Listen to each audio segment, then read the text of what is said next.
प्रधानमंत्री नरेंद्र मोदी ने अभी अभी संबोधित किया वहां पर मौजूद प्रेस को, जहां पर एक तरफ जब युवा मार्च कर रहे हैं संसद की तरफ, तो प्रधानमंत्री ने शुरुआत की अपने संबोधन की युवाओं से ही।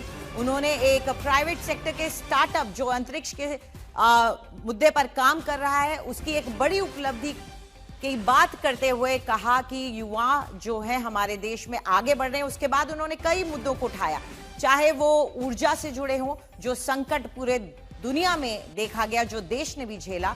उन्होंने बताया कि उसके बावजूद किस तरह से देश आगे बढ़ता रहा। प्रधानमंत्री मोदी ने कई बातें कही हैं, क्या क्या कहा है ये जानने के लिए आइए सीधा रुक करते हैं हमारे सहयोगी हिमांशु मिश्रा का।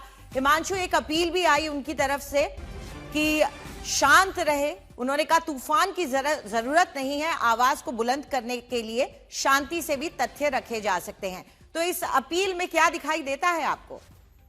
देखिए, बिल्कुल साफ तौर पे प्रधानमंत्री नरेंद्र मोदी ने यह भी कह दिया कि शांत रहिए, तूफान की जरूरत नहीं है, और जो भी बात आपको कहनी है वो बुलंद आवाज में आप कह सकते हैं। उसके लिए किसी इस तरीके की चीज नहीं है। जो शांति से बात कही जा सकती है उसको चीख चिल्लाहट के साथ नहीं कहना चाहिए। जो भी आप चर्चा की मांग करना चाहते हैं वो आप कीजिए, और नियमों के तहत अगर बनता है, सरकार बीएसी में इसको चर्चा करेगी, और बीएसी में अगर चर्चा के दौरान सहमति बनती है, विपक्ष जिन मुद्दों पर चर्चा चाहता है, तो चर्चा के लिए समय जो है वो संसद के दोनों सदनों में दिया जाएगा। दोनों सदनों की बीएसी हर हफ्ते होती है। तो एक तरीके से ये संदेश है, आपको अपनी बात रखनी है, कोई चीख चिल्लाहट मत कीजिए, हंगामा मत कीजिए, शांति से अपनी बात को तथ्यों के साथ रखिए।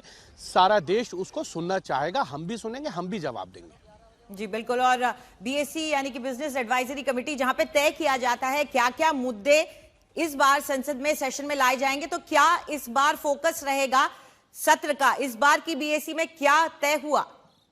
देखिए, बीएससी के अंदर जो है 5 जो नए बिल हैं उनको लेकर चर्चा हुई। 2 जिनमें से जो है ऑर्डिनेंस थे, यानी अध्यादेश थे, जिनको कैबिनेट से मंजूरी मिल चुकी थी। एक सुप्रीम कोर्ट में जजों की जो संख्या है उसको बढ़ाने के लिए, और साथ ही साथ जो है इनकम टैक्स अमेंडमेंट बिल जो है 2026, उसके लिए एफसीआरए का बिल जो है पहले से ही इंट्रोड्यूस हो चुका है। तो इस तरीके से तमाम बिल जो है उनको लेकर समय सीमा जो है तय की गई है बीएससी के अंदर। आज जो है लोकसभा के अंदर जो है सुप्रीम कोर्ट के जो जजेस हैं उनकी संख्या को बढ़ाने के लिए अमेंडमेंट बिल जो है उसको अर्जुन मेघवाल, जो देश के कानून मंत्री हैं, वो पेश करेंगे। उसके साथ साथ राज्यसभा के अंदर जो है वंदे मातरम बिल जो है वो देश के गृह मंत्री जो है वो पेश करेंगे, और पास करने के लिए जो है वो सदन से अपील करेंगे। दोनों ही बिलों के लिए दोनों ही सदनों के अंदर जो है 4-4 घंटे का समय जो है वो तय किया गया है।